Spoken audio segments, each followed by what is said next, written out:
Hello प्यारे बच्चों, कैसे हो आप सब? बढ़िया एकदम। चलिए इस वीडियो में हम बात करेंगे एक बहुत ही मोस्ट इम्पॉर्टेंट टॉपिक, ब्यूटीफुल सा टॉपिक, सूक्ष्मदर्शी, माइक्रोस्कोप। तो चलिए समझते हैं कि माइक्रोस्कोप क्या होता है। तो अपने कॉपी पर निकालिए और नोट्स बनाने स्टार्ट कीजिए। तो देखिए माइक्रोस्कोप क्या होता है, सबसे पहले इसकी डेफिनेशन को आप समझिए। मैं इसकी डेफिनेशन लिख रहा हूं, वह ऑप्टिकल इंस्ट्रूमेंट, वह ऑप्टिकल इंस्ट्रूमेंट जिसकी सहायता से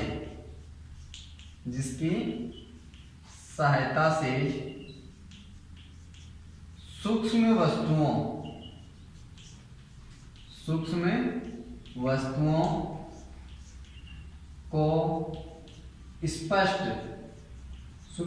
को स्पष्ट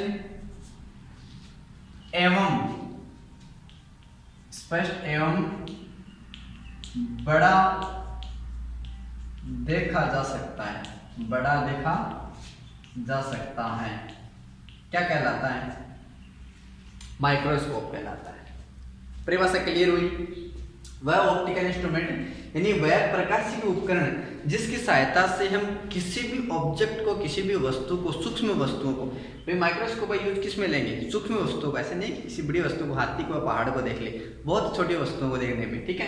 तो सूक्ष्म वस्तुओं को स्पष्ट देखने में या फिर उसको बड़ा देखने में हम करते हैं किसका उपयोग? माइक्रोस्कोप का उपयोग, ठीक है। ये डेफिनेशन होगी माइक्रोस्कोप की। देखिए माइक्रोस्कोप को हम पढ़ते हैं तो मुख्यतः दो प्रकार का पढ़ते हैं। एक माइक्रोस्कोप होता है हमारा सिंपल माइक्रोस्कोप, सरल सूक्ष्मदर्शी, और दूसरा हम पढ़ते हैं मोस्टली कंपाउंड माइक्रोस्कोप, जिसको हम कहते हैं संयुक्त सूक्ष्मदर्शी। तो देखिए यहां पर मैं ये बात लिख सकता हूं कि सूक्ष्मदर्शी मुख्यतः दो प्रकार की होती हैं, मुख्यतः दो प्रकार होती हैं, फीमेल लेडीज है ना। चलिए जिसमें एक मैं लिख सकता हूं सिंपल माइक्रोस्कोप, जिसको मैं लिख सकता हूं सरल सूक्ष्मदर्शी,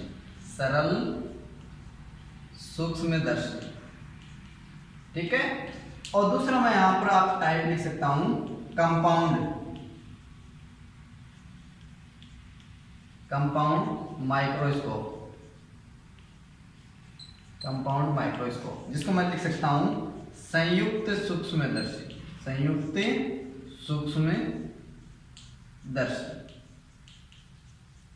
ठीक है। क्लियर हुआ क्या इतना? सबसे पहले बात की माइक्रोस्कोप क्या होता है।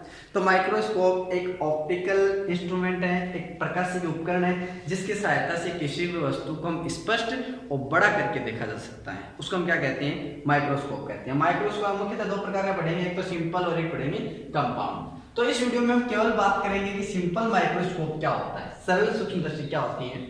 नेक्स्ट वीडियो में पढ़ेंगे हम कंपाउंड को, क्योंकि दोनों एक साथ नहीं, वीडियो थोड़ा लंबा हो जाएगा, ठीक है। तो हम इस वीडियो में केवल बात करने वाले हैं सिंपल माइक्रोस्कोप की, और नेक्स्ट वीडियो में आप देखोगे तो उसमें आपको मिल जाएगा कंपाउंड माइक्रोस्कोप, ठीक है। तो देखिए सबसे पहले समझते हैं कि सिंपल माइक्रोस्कोप क्या होता है, लेकिन इससे पहले कुछ स्पेशल यहाँ पर डेफिनेशन है, उनकी हम बात करते हैं, उनको समझेंगे पहले, ठीक है, फिर सिंपल पढ़ेंगे। तो देखिए यहाँ पर एक नाम लिख रहा हूं मैं, विजुअल एंगल, जिसको कहते हैं हम दर्शन कोण। क्या होता है भाई दर्शन कोण? इसको समझना पहले जरूरी है, फिर आगे हम सिंपल माइक्रोस्कोप को पढ़ेंगे। तो देखिए विजुअल एंगल हम किसको कहेंगे? दर्शन कोण को। परिभाषा देखिए इसकी,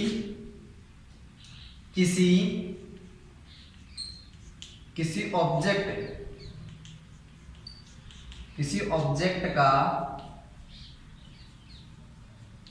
8 पर बना कोण क्या कहलाता है? विजुअल एंगल कहलाता है। यानी आपके पास मान लीजिए कोई ऑब्जेक्ट है, ठीक है, इस ऑब्जेक्ट का नाम दे दिया, जैसे मैंने ए और बी दे दिया, और इस ऑब्जेक्ट की जो बनने वाला एंगल है कहां पर? आपकी आंख पर। यानी ये कोई आंख है, ठीक है, ये कोई आंख आपकी, कितनी सुंदर आंख बनाई है ना। इस आंख पर ये बनने वाला जो एंगल है ये आपका क्या कहलाएगा? विजुअल एंगल कहलाएगा, दर्शन कोण कहलाएगा। यानी इस ऑब्जेक्ट का हमारे आंख पर कितना एंगल बन रहा है। अब यहाँ पर ऑब्जेक्ट भी ले सकते हैं और यहाँ पर कोई प्रतिबिंब कोई इमेज भी ले सकते हैं। तो किसी इमेज या फिर किसी ऑब्जेक्ट का हमारे आंख पर बनने वाला, हमारे आई पर बनने वाला जो एंगल है उसको हम क्या कहते हैं, विजुअल एंगल करते हैं, दर्शन कोण कहते हैं। क्लियर इतना। चलिए आगे एक चीज की बात और करते हैं। यहाँ पर देखिए, यहाँ पर देखिए साइड में एक चीज की बात और करते हैं। हम यहाँ पर बात करते हैं यहाँ पे ऑप्टिकल इंस्ट्रूमेंट, ऑप्टिकल इंस्ट्रूमेंट यानी आप यूं लिख सकते हो, आप ऐसे लिख लो आप, मैग्निफिकेशन ऑफ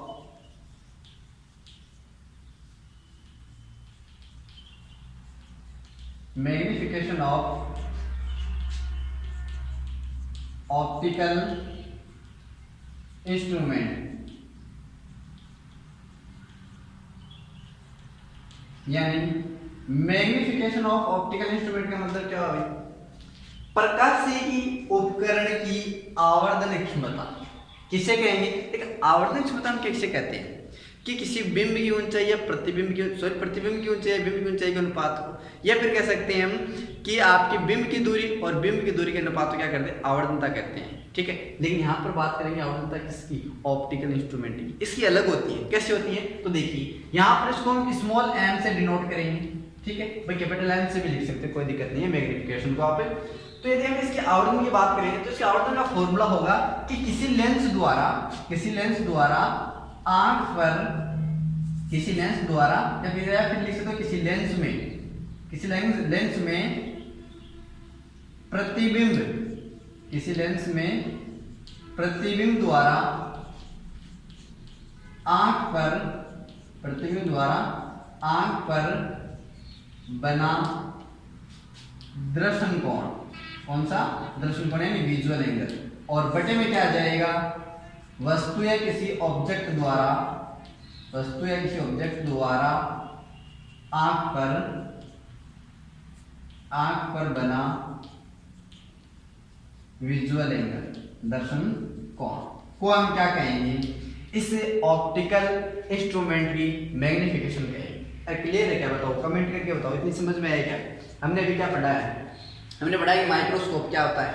तो वह ऑप्टिकल इंस्ट्रूमेंट जिसकी सहायता से किसी वस्तु को हम, सूक्ष्म वस्तु को बड़ा और स्पष्ट करके दिखा सकता है, उसे हम क्या कहते हैं, माइक्रोस्कोप कहते हैं। माइक्रोस्कोप के दो प्रकार का पढ़ते हैं, सिंपल और कंपाउंड यानी सरल और संयुक्त सूक्ष्मदर्शी। सबसे पहले बात करेंगे हम सिंपल माइक्रोस्कोप की, लेकिन कुछ हमें डेफिनेशन जो है कुछ यहाँ पर देखनी पड़ेगी। सबसे पहले तो सबसे पहले बात करते हैं विजुअल एंगल की। विजुअल एंगल क्या होता है, दर्शन कोण इसे कहते हैं। तो किसी ऑब्जेक्ट का आंख पर बना कोण क्या कहलाता है, आपका विजुअल एंगल कहलाता है। जैसे कोई ऑब्जेक्ट है या फिर कोई आपकी इमेज भी हो सकती है, उसका जो बनने वाला प्रतिबिंब है, उसका जो बनने वाला एंगल है, ये जैसे इस एंगल को मैंने अल्फा से लिख दिया, तो मैं क्या लिख दूंगा, अल्फा से लिखा है, तो ये बनने वाला जो एंगल है वो आपका क्या कहलाएगा, विजुअल एंगल कहलाएगा। अरे क्लियर है क्या, बताओ इतना। ठीक है, आगे चलो हम बात करते हैं अपनी मैग्निफिकेशन की, किसकी, प्रकाशीय के उपकरण की। तो वो क्या होता है कि किसी लेंस में प्रतिबिंब द्वारा आंख पर बना दर्शन कोण, सबसे ऊपर क्या है प्रतिबिंब द्वारा, और नीचे क्या है उस बिंब द्वारा यानी वस्तु के द्वारा आंख पर बना दर्शन कोण का अनुपात जो वो क्या कहलाएगा,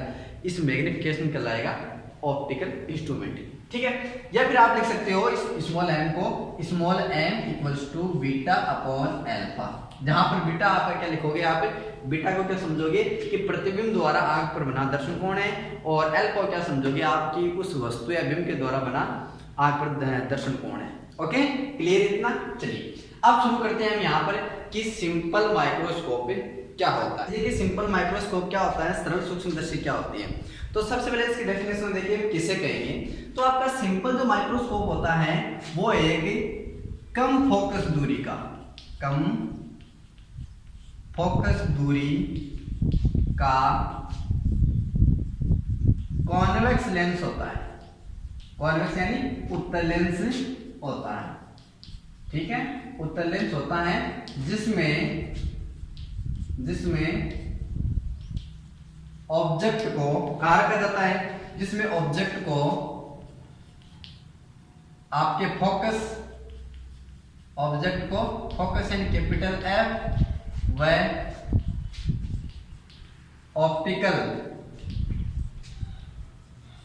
ऑप्टिकल सेंटर प्रकाशिक बिंदु O के मध्य रखा जाता है। अरे समझ में आया क्या इतना? सिंपल माइक्रोस्कोप क्या होता है? सिंपल माइक्रोस्कोप एक कम फोकस दूरी का कॉन्वेक्स लेंस यानी एक उत्तल लेंस होता है। कैसा लेंस होता है? उत्तल लेंस होता है जिसमें वस्तु को कहाँ रखा जाता है? उसके फोकस और उसके ऑप्टिकल सेंटर के बीच में रखा जाता है। ठीक है, तो चलिए सबसे पहले इसका डायग्राम समझिए। जैसे आपके पास है ये आपके पास ये कोई उत्तल लेंस है। ठीक है, ये उत्तल लेंस ले लिया और ये इसकी क्या हो गई? मुख्य अक्ष हो गई। ये इसका क्या होगा? प्रकाशिक बिंदु। ये इसका द्वारक आप ए भी लिख सकते हो। अब यहाँ पर मान लो कि ये फोकस है, ठीक है, और यहाँ मान लो ये 2f1। ठीक है भाई, ऑब्जेक्ट कहाँ रखते हैं? किसी वस्तु को कहाँ रखते हैं? बाएं साइड में रखते हैं क्या? इधर रखते हैं, बाएं तरफ रखते हैं किसी ऑब्जेक्ट को। ठीक है, तो कहाँ पर रखना आपको? फोकस और ऑप्टिकल सेंटर के बीच में रखना है। यहाँ कहीं रख दीजिए आप। ठीक है, जैसे यहाँ रख दिया, ये कोई ऑब्जेक्ट रख दिया जिसका नाम दे दिया ए भी तो यहाँ दे दिया, पी क्यू दे दो आप, पी और क्यू दे दिया। ठीक है, अब जो भी यहाँ पर वस्तु रखेंगे तो उसका प्रतिबिंब आपने किरण चित्र जो बनाया है, आपने कॉन्वेक्स लेंस जो किरण चित्र बनाया है उसके अनुसार क्या होगा इस कंडीशन में किस प्रकाश किरण निकलेगी? एक तो जैसे मुख्य अक्ष के समांतर निकलेगी इस प्रकार। ठीक है, जो कहाँ से होकर निकलती हैं? मुख्य अक्ष के जो समांतर आती हैं वो हमेशा फोकस से होकर निकलती है। इस प्रकार फोकस से होकर निकलेगी। ये F2 है। ठीक है, और यहाँ क्या लिख देंगे? 2F2 वक्रता केंद्र जो होता है आपका। ठीक है, और दूसरी प्रकाश किरण इसके ऑप्टिकल सेंटर से निकलेगी जो सीधी ही निकल जाएगी। अरे क्लियर क्या है? ठीक है, और यहाँ पर कोई हमारी आंख है, आंख बनाओ सुंदर सी। तो ये देखिए आंख है इसकी, ये लीजिए, किसकी आंख बनाई हुई है? कविता सविता किसके? किसी की भी होगा, चलो। तो यहाँ पर देखिए मुख्य अक्ष से समांतर है, फोकस होकर निकली और ये यहाँ पर ऑप्टिकल से सीधे निकल गई। इसका अनंत पर प्रतिबिंब नहीं बनेगा क्योंकि आपको दिखाई दे रहा है यहाँ पर आगे जो प्रकाश किरणें निकल रही हैं वो कहीं जाके मिलेगी नहीं। जब इन प्रकाश किरणों को हम पीछे की तरफ बढ़ाएंगे, इस प्रकार क्या करेंगे? हम पीछे की तरफ बढ़ाएंगे। ठीक है, इस प्रकार पीछे की तरफ बढ़ा दो आप, तो आपको ये किसी एक बिंदु पर मिलती हुई प्रतीत होगी। ठीक है, एक बिंदु पर मिलती हुई प्रतीत होगी और उसका प्रतिबिंब उसी ओर बन जाएगा। इसको दे देंगे नाम P डैश और Q डैश। ठीक है ना, समझ में आएगा? यही आपका सिंपल माइक्रोस्कोप। अरे यही क्या है? आपका सिंपल माइक्रोस्कोप है। आगे इतनी बात क्लियर है? अब चलिए यहाँ पर कुछ आगे बात करते हैं। यहाँ पर जो ये एंगल बन रहा है, ये एंगल बन रहा है वो किसके साथ बन रहा है? इस प्रतिबिंब मान आंख यही है। ये लेंस तो बहुत ही पतला है, बाहर फिजिक्स के अंदर में कोई लेंस पढ़ते हैं ना, इसका मतलब वो लेंस बहुत ही थिन है, बहुत पतला लेंस है। यहाँ पर लिख सकते हो आप, बहुत ही पतला लेंस है ये। ठीक है, पतला लेंस है। अब यहाँ पर आंख इसके नजदीक रख सकते हैं हम, मान लेते हैं कि आंख इसके बहुत ही नजदीक है, लेंस के नजदीक है, और ये बनने वाला जो प्रतिबिंब, इस प्रतिबिंब के साथ बनने वाला जो आंख के साथ बनने वाला जो दर्शन कोण एंगल है उसको हम बीटा लिख लेते हैं। ठीक है, तो क्लियर है क्या? और जो मान लो यहाँ पर कोई वस्तु है, ये जो ऑब्जेक्ट है, ठीक है, मान लो ये ऑब्जेक्ट है आपकी P और Q, और ये P और Q के साथ जो बनने वाला आपका विजुअल एंगल है उसको क्या मान लेते हैं? हम अल्फा मान लेते हैं। यहाँ मान लो कोई आंख है, ठीक है, बनने वाला ये कोण है, ये क्या हो गया आपका? ये विजुअल एंगल है।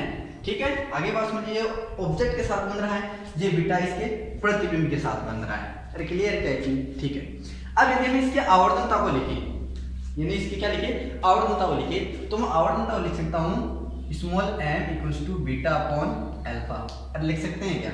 Beta upon alpha. क्लियर क्या इतनी बात? चलिए अब आगे देखिए, यदि आवर्तनता आगे देखिए बीटा अपॉन अल्फा है, या तो आप इसमें टेन वगैरह लगा के लिख सकते हो। यहाँ पर देखिए इसके अंदर आप टेन लगा लेते हो, कौन सा त्रिभुज P डैश Q डैश और O, इसके बीच में आप यहाँ पे क्या लगा सकते हो? टेन वगैरह लगा सकते हो, लेकिन मैं वो नहीं लगाऊंगा। ठीक है, यहाँ पर डायरेक्ट आपको समझाऊं मैं कि small m is to beta upon alpha. Beta क्या है यहाँ पर भाई? बीटा क्या है यहाँ पर? क्या बताया था हमने आवर्तनता के बारे में? देखो सूत्र को पहले देखो, वीडियो को रिवर्स करके देखो, क्या बताया था मैंने? बीटा आपको याद करो, प्रतिबिंब द्वारा, लेंस में प्रतिबिंब द्वारा आंख पर बनने वाला दर्शन कोण है, आंख पर दर्शन बनने वाला दर्शन कोण बीटा है। और ये अल्फा क्या है? इस ऑब्जेक्ट पर, इस ऑब्जेक्ट के द्वारा आंख पर बनने वाला दर्शन कोण है। ठीक है, यदि हम आगे आप m की बात करें तो m को हम क्या लिख सकते हैं? मैं m को ऐसे लिख दूं क्या? यहाँ ध्यान से देखना, m तो वैसे तो लिखते हैं हम बीटा कोण लिख दो, आप बीटा को लिखो पहले, सबसे पहले बीटा को अलग अलग समझा देता हूँ। ठीक है। बीटा इक्वल्स टू क्या लिख सकते हो आप, बीटा इक्वल्स टू बताओ मुझे, ये बीटा इक्वल्स टू क्या लिख सकते हो आप, अगर टेन लगाना चाहो तो ये बताइए, ये होगा कि ये बताइए, ठीक है। यानी ये क्या है, अच्छा ये बात बताइए, P dash Q dash O है, मैं इस पूरे बड़े त्रिभुज को लूं तो आपको पता है कि आपके पास ये इमेज कहाँ बन रही है, कितनी बड़ी बन रही है, आपके पास नहीं है। लेकिन यदि मैं बात करूं इस ऑब्जेक्ट की, ये वाला एक ट्रायंगल ले लूं, ठीक है, तो आपको पता है कि ये जो हमारे पास जो ऑब्जेक्ट है कि इसकी ऊंचाई क्या है, इसकी डिस्टेंस भी क्या है, पता है, हम ज्ञात कर सकते हैं उसे। तो मैं यहाँ डायरेक्ट लिख सकता हूँ ऑब्जेक्ट के बारे में कि यहाँ पर क्या होगा, एच अपॉन क्या लिखता हूँ, एच अपॉन क्या लिखूँ मैं, यू, क्या लिखूँ, एच अपॉन यू। अरे लिख सकता हूँ क्या, एच तो क्या है, ऊंचाई है, भाई टेन लगा दो यहाँ पर, आप ऐसा करो टेन लगा दो, फिर टेन लगा दो, एच अपॉन यू, यू क्या है यहाँ पर ऑब्जेक्ट की दूरी, यू क्या है यहाँ पर ऑब्जेक्ट की दूरी, ये लो ऑब्जेक्ट की, और वी क्या होती है आपकी इसके प्रतिबिंब की दूरी, ठीक है। और ये फोकस दूरी हो जाएगी, स्मॉल एफ क्या हो जाएगी आपकी फोकस दूरी हो जाएगी। अरे क्लियर है क्या है, ठीक है।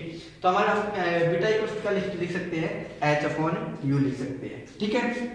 चलिए अब बात करते हैं यदि हम अल्फा की, ठीक है, किसकी बात करें, अल्फा की, तो अल्फा को आप क्या लिख सकते हो भाई, अल्फा को गेस करो यहाँ पर क्या लिख सकते हो, अल्फा को मैं लिख सकता हूँ क्या आप ऐसे कि h upon D, h upon D लिख सकता हूँ क्या। अरे यहाँ पर d क्या है, d है यहाँ पर आंख का निकटतम बिंदु, आंख का निकटतम बिंदु, ठीक है। आंख का निकटतम बिंदु कितनी होता है, एक नॉर्मल व्यक्ति का आंख का जो निकटतम बिंदु होता है वो 25 सेंटीमीटर होता है, कितना, 25 सेंटीमीटर। यहाँ पर समझिए कि आपके पास कोई ऑब्जेक्ट है, उसको आप बड़ा देखना चाहते हो बिना माइक्रोस्कोप के, कैसे देखोगे, आप उस वस्तु को नजदीक लाओगे ऐसे, ठीक है, नजदीक लाते जाओगे 25 सेंटीमीटर एक ऐसी डिस्टेंस होगी नॉर्मल व्यक्ति की जहाँ पर वो ऑब्जेक्ट को साफ दिखाई देगा, हो सकता है थोड़ा बड़ा भी दिखाई दे, लेकिन 25 से थोड़ा सी और नजदीक लाएंगे वो थोड़ा धुंधला होने लगेगा, इसलिए माइक्रोस्कोप का उपयोग करते हैं, उसमें धुंधला नहीं होगा, ठीक है। तो मान लेते हैं कि आपका जो ऑब्जेक्ट है वो 25 सेंटीमीटर है, आंख के निकटतम बिंदु पर रखा हुआ है, ठीक है, आंख के निकटतम बिंदु पर रखा हुआ है। तो यहाँ पर एच अपॉन क्या लिखता हूँ मैं, डी लिख सकता हूँ, ठीक है। एच यहाँ पर क्या है, इस बिंब की ऊंचाई है, ठीक है, और डी क्या है, इसकी ये डिस्टेंस होगी, और बीटा क्या है, एच क्या है आपकी ऊंचाई, हमें तो इसकी बताया पूरा त्रिभुज ले या एक त्रिभुज ले की बात है, छोटे वाले दोनों काम छोटे वाले में कर लेंगे।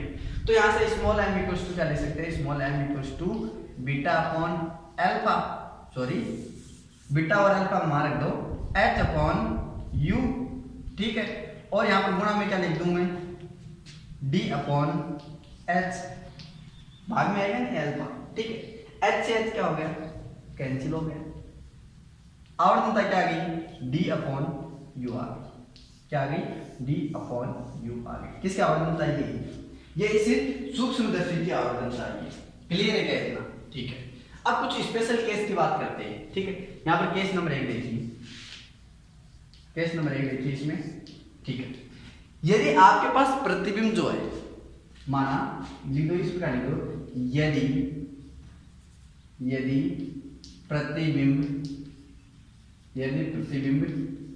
D पर स्थित हो, D पर स्थित हो, D का मतलब निकटतम बिंदु पर, आपके पास जो बनने वाला प्रतिबिंब है, किसी मान लो आपके निकटतम बिंदु पर हो, 25 सेंटीमीटर आपके पास प्रतिबिंब हो, 25 सेंटीमीटर आपके पास 25 सेंटीमीटर उस पर यदि आपके पास प्रतिबिंब हो, ठीक है, तब आप क्या होगे, तब उसकी आवर्तनता क्या होगी, तो देखिए तो उस समय जो आवर्तनता होगी वो कैसी होगी, यहाँ ध्यान दीजिए, आवर्तनता हमारे पास है, देखिए पहले सब ये समझिए कि आपके पास जब D पर स्थित है प्रतिबिंब, तो मैं लिख सकता हूँ क्या, V माइनस डी, अरे बताओ V क्या है, प्रतिबिंब की दूरी होती है, और D क्या हो, निकटतम बिंदु, और इधर ही तो वो निकटतम बिंदु, इधर की दूरी हम क्या लेते हैं, ऋणात्मक लेते हैं, तो माइनस डी लिख सकते हैं, ठीक है। आगे देखो, और आपके पास जो दूरी होगी, किसकी दूरी,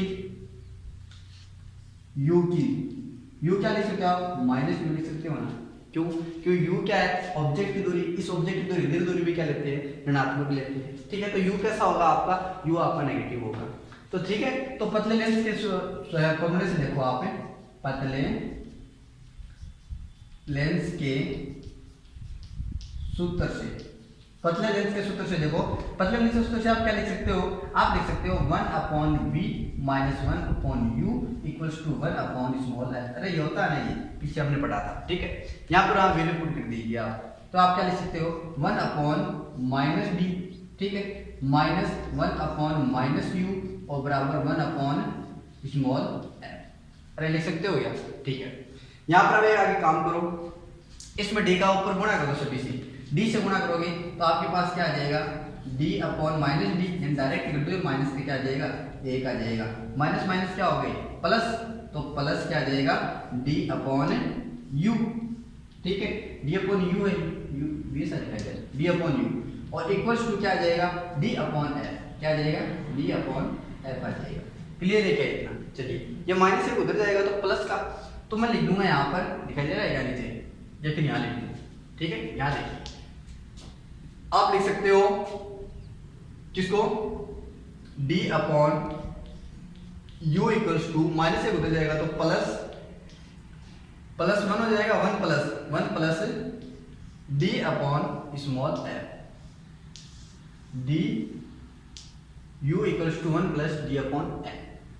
d/u क्या आपकी आवर्धनता है, तो आप सिंपली इस सूत्र में क्या लिख सकते हो small m equals to 1 plus d/स्मॉल f। आगे क्या बात समझ, अरे क्लियर क्या इतना? और उस समय जो आपका मैग्निफिकेशन होगा वो क्या होगा, मैक्सिमम होगा, क्या होगा मैक्सिमम होगा, सर्वाधिक होगा, ध्यान रखना। उसमें आवर्धनता क्या होगी, मैक्सिमम होगी। यानी हमें किसी माइक्रोस्कोप से किसी वस्तु को बड़ा देखना है, इसका मतलब वहां पर जो ऑब्जेक्ट है उस ऑब्जेक्ट को कहाँ रखेंगे हम, उस ऑब्जेक्ट को हम फोकस पर रखेंगे, सॉरी 25 सेंटीमीटर रखेंगे, न्यूनतम दूरी पर रखेंगे, ठीक है, या फिर लिख सकते हो आपके फोकस पर रखोगे, ठीक है। आगे देखिए, अब देखिए आप लेंस को देखते हो, ठीक है, कोई वैक्स लिखा हुआ है, लेंस को देखते हो आप, तो आपको क्या देखते हो कि जो बनने वाला प्रतिबिंब है वो सीधा होता है, आवर्तित होता है वो, ठीक है, वस्तु से बड़ा होता है, ठीक है। तो यहाँ पर आप इस माइक्रोस्कोप के अंदर देखोगे, जब इस कंडीशन में आप बिंब को रखोगे तो क्या होगा, तो उस समय वो वस्तु जो है उसका प्रतिबिंब उसी ओर बनेगा और आवर्तित बनेगा। तो आप देख रहे हो ना, कोई उल्टा सुल्टा नहीं दिख रहा है आपको, कभी लेंस से देखते हो उल्टा नहीं दिखता, सीधा ही दिखता आपको, और ऐसा नहीं कि लेंस के दूसरी साइड इधर उधर दिखेगा, उसी साइड दिखेगा, जिस साइड में ऑब्जेक्ट को देख रहे हो ना उसी साइड आपको बड़ा दिखेगा, ठीक है। तो क्लियर इतना? चलिए अब बात करते हैं केस नंबर 2 की। जगह नहीं है क्या, चलिए मिटा देते हैं थोड़ा, तो देखिए यहाँ से मिटा दूंगा थोड़ा, नोट कर लेना, नोट्स बना रहे हो ना, नोट्स बना लेना साथ साथ में, टोटल जितने भी वीडियो है सारे वीडियो देख के, ठीक है। चलिए अब यदि हाँ बढ़िया देंगे, ठीक, हाँ केस नंबर 2 देखो। अब यहाँ पर प्रतिबिंब हमने कहाँ रखा था, डी पर, निकट बिंदु पर, आंख के निकट बिंदु पर। अब यदि आपका प्रतिबिंब, यदि प्रतिबिंब कहाँ हो, अनंत पर हो, प्रतिबिंब कहाँ बन रहा है भाई आपका, अनंत पर बन रहा है, यानी आपका v होगा वो माइनस क्या होगा, अनंत होगा, ठीक है भाई। v क्या होता है आपके प्रतिबिंब की दूरी, और प्रतिबिंब की दूरी क्या है, अनंत है, तो माइनस अनंत उस ओर की दूरी, बाएं साइड की दूरी हमेशा क्या लेते हैं, ऋणात्मक लेते हैं। क्लियर है कि बताओ, छोड़ो, v minus v equal to क्या आ जाएगा, माइनस अनंत आ जाएगा, ठीक है। तो अब यहाँ पर आवर्धनता लिखना चाहें तो देखिए सबसे पहले हम फॉर्मूला लिखिए 1 माइनस वी माइनस 1/u और इक्वल्स टू 1/f। पतले लेंस का सूत्र होता है ना, इसमें मान रखो आप, ठीक है। और यहाँ पे u भी तो क्या होगा, माइनस u होगा ना, ठीक है, मान रखो 1 माइनस अनंत minus 1 minus u equals to 1/f। 0 हो गया क्या, ये तो अरे हो गया ना, ये क्या बचा, प्लस का u, प्लस का क्या बचा, u बचा, ठीक है, 1/u बचा, साथ में काम और कर दूँ, इसमें d से गुणा कर दूँ, सभी d से गुणा करूँगा तो यहाँ पे क्या आ जाएगा, प्लस का d/u इक्वल्स टू d/f, ठीक है, प्लस लगाने की आवश्यकता नहीं है। यदि d/u आपके पास क्या है, कहाँ गया, मिट गया क्या, चलो मिट गया, यहाँ लिखा था देखो स्मॉल m बराबर d/u, ठीक है, तो हम m लिख सकते हैं इसको, तो आपका आ जाएगा स्मॉल m इक्वल्स टू d/स्मॉल m। और इस समय जो आपकी आवर्धनता होगी वो क्या होगी, मिनिमम, क्या होगी, मिनिमम होगी। अरे आया कि समझ में? तो ये हमने बात की थी सूक्ष्मदर्शी माइक्रोस्कोप के बारे में। कौन सा माइक्रोस्कोप पढ़ा है हमने पढ़ा है माइक्रोस्कोप सिंपल माइक्रोस्कोप यानी सरल सूक्ष्मदर्शी। तो हमने क्या क्या पढ़ा है? सबसे पहले माइक्रोस्कोप की परिभाषा पढ़ी है, उसके बाद हमने कुछ यहाँ पर इसके प्रकार पढ़े कि माइक्रोस्कोप कितने प्रकार के हैं, हमने सिंपल और कंपाउंड दो प्रकार बताए आपको। फिर उसके बाद हमने पढ़ा है कुछ से दो चीजें, जहाँ पर एक तो आपका विजुअल एंगल आता है, दर्शन कोण आता है, और दूसरी चीज हम यहाँ पर पढ़े हैं कौन सी? इसके मैग्निफिकेशन की, किसकी? ऑप्टिकल इंस्ट्रूमेंट की, ठीक है। और इसके बाद हमने स्टार्ट कर दिया कि सिंपल माइक्रोस्कोप क्या होता है। तो सिंपल माइक्रोस्कोप एक कम फोकस दूरी का उत्तल लेंस होता है, ठीक है। और इसमें जो आपको वस्तु है वो ऑब्जेक्ट को कहाँ रखी जाती है? फोकस और इसके सेंटर, ऑप्टिकल सेंटर के बीच में रखी जाती है। उसका प्रतिबिंब बनेगा, आभासी बनेगा, सीधा बनेगा, ठीक है। एक तरह का ये होता है, सेम उत्तल लेंस होता है और इसी तरह में कंडीशन रखी जाती है। तो होता है आपका सिंपल माइक्रोस्कोप। और नेक्स्ट वीडियो में हम पढ़ेंगे कि आपका कंपाउंड माइक्रोस्कोप क्या होता है। ओके, तो फिलहाल आज के वीडियो में इतना ही।